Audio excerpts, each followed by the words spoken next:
मेरा दर्द भरा गीत अच्छा लगे तो प्लीज सब्सक्राइब करें, लाइक करें और कमेंट करके बताएं कैसा लगा।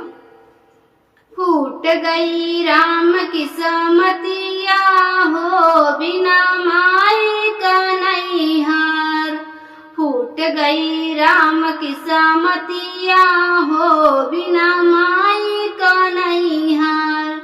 माई जो होती दर्द मोरा जनती, माई जो होती दर्द मोरा जनती, भाभी ना दैया कवरिया हो बिना माई का नैहर, भाभी ना दैया कवरिया हो बिना माई का नैहर। फूट गई राम की समतिया हो बिना माई का नैहर, फूट गई राम की समतिया हो बिना माई का नैहर।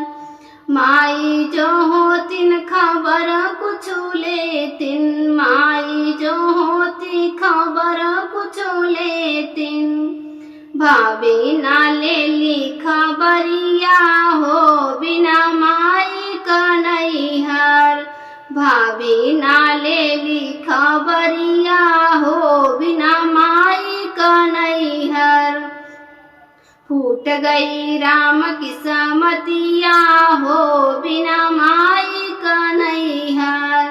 माई जो होतिन तो हमके मंगौतिन, माई जो होतिन तो हमके मंगौतिन, भाभी ना पूछ कबो हलिया हो बिना माई का नैहर, भाभी ना पूछे कबो हलिया हो बिना माई का नैहर। फूट गई राम की समतिया हो बिना माई का नैहर। माई मोरा होतिन तो भूख मोरा पूछतिन, माई मोरा होतिन तो भूख मोरा पूछतिन, भाभी ना पूछे कबो भूखिया हो बिना माई का नैहर, भाभी ना पूछे कबो भूखिया हो बिना माई का नैहर। फूट गई राम की समतिया हो बिना माई का नैहर। मेरा दर्द भरा गीत अच्छा लगा हो तो प्लीज सब्सक्राइब करें, लाइक करें और कमेंट करके बताएं कैसा लगा।